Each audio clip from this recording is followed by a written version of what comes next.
দেবলিনাস কিচেনে সবাইকে স্বাগত জানিয়ে শুরু করছি আজকের ভিডিও।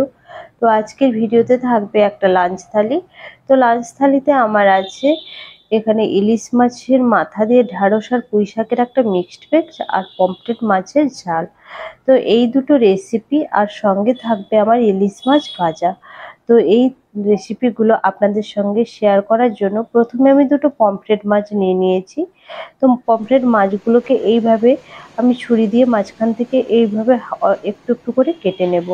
তো এইভাবে কেটে নেওয়ার কারণ হচ্ছে পমফ্রেট মাছটাকে যখন আমি ম্যারিনেট করব মশলা দিয়ে, মশলার যে নির্যাসগুলো পমফ্রেট মাছের ভেতর অবধি ঢুকে যাবে এবং সেটা তখন খেতে একটা ভালো লাগবে। তো পমফ্রেট মাছকে সবসময় এইভাবে রান্না করার আমি চেষ্টা করি, আপনারাও আশা করি এইভাবে চেষ্টা করবেন। এবার দুটো ইলিশ মাছ আমি নিয়ে নিয়েছি। ইলিশ মাছটা একটু ছোট সাইজ, তাই ওটাকে আমি ভাজার জন্য রেখে দিয়েছি। তো মাছগুলোকে আমি প্রথমে লবণ দিয়ে, যেটা সবাই করে তো সেটা আমি করে নেব, লবণ আর হলুদ একটু দিয়ে আমি প্রথমে মাখিয়ে নেব। তারপর আমি ওর মধ্যে দিয়ে দেব একটু পাতিলেবুর রস। পাতিলেবুর রস দিয়ে ভালো করে একটু মাখিয়ে নেব। তো মাছের মধ্যে যে কেমিক্যাল এক্সট্রা যদি থাকে বা যদি কোনো যদি মাছের একটা গন্ধ থাকে তো সেই গন্ধটা আমার চলে যাবে, তাই আমি পাতিলেবুর রস নিয়ে নিচ্ছি এবং সবশেষে দিয়ে দিচ্ছি একটু হলুদ গুঁড়ো দিয়ে আমি এইভাবে কিছু সময়ের জন্য রেখে দেব। এরপর আমি একটা মশলার পেস্ট বানিয়ে নেব।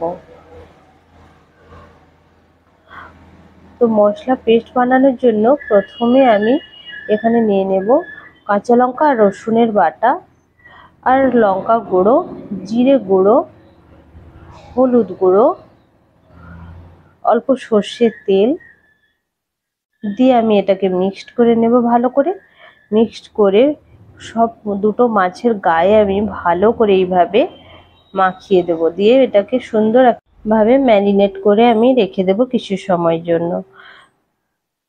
তো এই সময়ের মধ্যে মাছের মধ্যে কিন্তু মশলার যে নির্যাস বা ফ্লেভার সবটাই মাছের ওই কাটা জায়গা দিয়ে ভেতরের মধ্যে ঢুকে যাবে এবং তারপর মাছটা খেতে কিন্তু খুব সুস্বাদু লাগবে। তো এইভাবে আমি ম্যারিনেশনটা করে নেব। এরপর আমি এখানে সবজিগুলো কেটে নেব। সবজিগুলো এখানে কিছু নিয়েছি ঢ্যাঁড়স, অল্প একটু পুঁই শাক আর একটু বেগুন আর আলু। এটাকে ভালো করে আমি ধুয়ে এটা পরিষ্কার করে আমি এটাকে কেটে নেব। পুঁই শাকগুলো যে একটু নেতিয়ে গেছে, তো তার কিছু অসুবিধে নেই তাতে। তো এটা যখন জল দিয়ে রান্না হবে তখন এটা আবার তাজা হয়ে যাবে। যাই হোক, তো এরপর আমি এইভাবে ডাঁটাগুলোকে, এই পুঁই শাকের যে ডাঁটি থাকে সেগুলোকে তার গায়ের মধ্যে যে আঁশটা থাকে ওটাকে আমি তুলে বাদ দিয়ে দেব। দিয়ে এইভাবে ছোট ছোট টুকরো করে আমি কেটে নিয়েছি।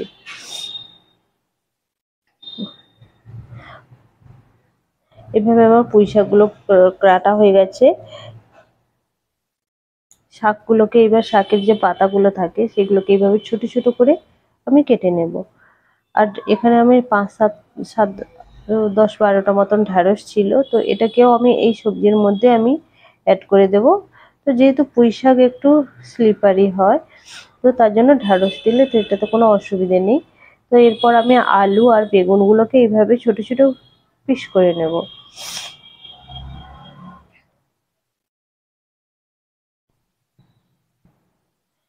এখানে আমি দুটো আলু দিয়েছি আর সঙ্গে দিয়েছি একটা বেগুন। তো যেহেতু শাকের পাতা আছে সেহেতু বেগুন এখানে আমি বেশি আর দেওয়ার প্রয়োজন মনে করিনি, তাই আমি এখানে দিইনি। তো এরপর সবজিগুলো আমার এখানে ভালোভাবে পরিষ্কার করে ধোয়া হয়ে গেছে।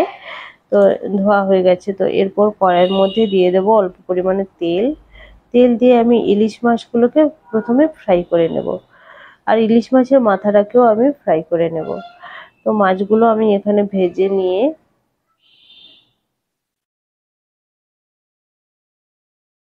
মাছটা যেহেতু একটু ছোট ছিল, তো এটাকে ভাজা ছাড়া অন্য কিছু খেতে ভালো লাগতো না, তাই আমি এটাকে ভেজে নিয়েছি।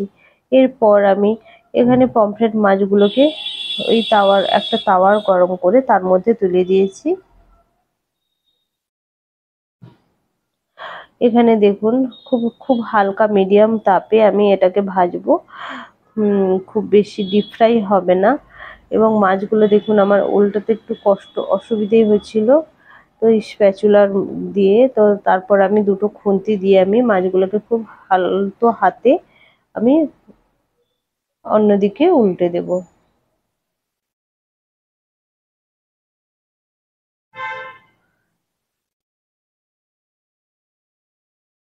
এরপর মাছগুলো আমার এখানে ভাজা হয়ে গেছে, ইলিশ মাছগুলো অন্যদিকে।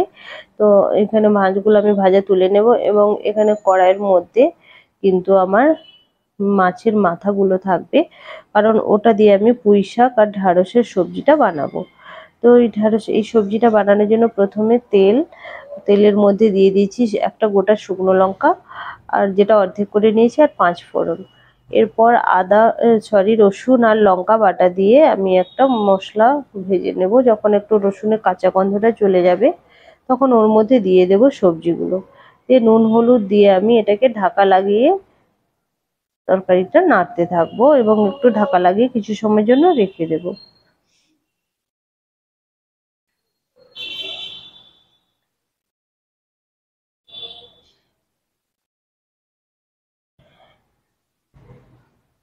এরপর আমি এখানে পমফ্রেট মাছের গ্রেভিটা বানিয়ে নেব। গ্রেভিটা বানানোর জন্য প্রথমে আমি কড়াইয়ের মধ্যে তেল দিয়ে ওর মধ্যে পেঁয়াজ কুচিয়ে নেব। পেঁয়াজ কুচানো দিয়ে তার মধ্যে আমি দিয়ে দেব লঙ্কা আর রসুনের বাটা দিয়ে আমি এটাকে ফ্রাই করে নেব। পেঁয়াজটা যতক্ষণ না একটু বাদামি বর্ণ ধারণ করছে ততক্ষণ পর্যন্ত আমি এটাকে ফ্রাই করব। এখানে একটু অল্প পরিমাণ জল আমি অ্যাড করেছি যাতে পেঁয়াজটা খুব তাড়াতাড়ি সেদ্ধ হয়ে যায়। তারপর পেঁয়াজটা যখন ভাজা হয়ে আসবে ওর মধ্যে দিয়ে দেব জিরে গুঁড়ো, ধনে গুঁড়ো, হলুদ গুঁড়ো, লঙ্কার গুঁড়ো,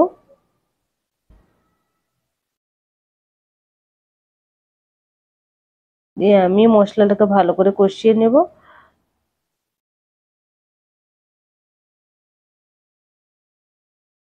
মশলাগুলো যখন আমার প্রায় ভাজা হয়ে আসবে তখন ওর মধ্যে দিয়ে দেব দুধ। গ্যাসটা একটু অফ করে দিয়েই আমি দুধ না, দই। তো দইটাকে আমি ভালো করে ফেটিয়ে নিয়েছি এবং গ্যাসটা বন্ধ করে আমি মিক্সড করে নেব মশলার সঙ্গে, নাহলে কিন্তু দই ফেটে যাওয়ার কেটে কেটে ছানা তৈরি হয়ে যাওয়ার সম্ভাবনা থাকে। তাই গ্যাসটাকে অফ করে আমি দইটাকে দিয়ে এখানে মশলাগুলোর সঙ্গে মিক্সড করে নেব। তো এখানে আমি মাছ দুটো তুলে দিয়ে দিয়েছি গ্রেভিতে। তো এখানে মাছগুলো দিয়ে আমি হালকা করে একটু খুব আলতো হাতে আমি এখানে মিশিয়ে দেব মশলার সঙ্গে এবং অল্প পরিমাণে একটু জল দিয়ে দেব, দিয়ে আমার গ্রেভিটা এখানে হতে দেব। এবং এরপর এখানে আমার সবজিগুলো সেদ্ধ হয়ে গেছে, ভাজা হয়ে গেছে। তো এরপর ওর মধ্যে দিয়ে দিয়েছি সর্ষে বাটা গুলোনোর জল এবং সর্ষের খোসাগুলোকে ফেলে দিয়েছি। আর এখানে দিয়ে দিয়েছি, এখানে কিন্তু এদিকে মাছটা রান্না হয়ে গেছে। পমফ্রেট মাছের ওপরে আমি দিয়ে দিয়েছি ধনেপাতা কুচোনো। এরপর আমি এটা সার্ভ করে দেব। তো ইলিশ মাছের ভাজা নিয়ে নিয়েছি, তারপর আমি নিয়েছি সবজি, তারপর নিয়েছি এখানে পমফ্রেট মাছ। তো কেমন লাগলো আমার এই ছোট্ট ভিডিওটা? যদি ভালো লেগে থাকে অবশ্যই কিন্তু লাইক, শেয়ার, সাবস্ক্রাইব করার অনুরোধ রইল। তো আসছি পরের কোনো ভিডিওতে, পরের কোনো রেসিপি নিয়ে। আমার এই রেসিপিগুলো আপনাদের কেমন লাগে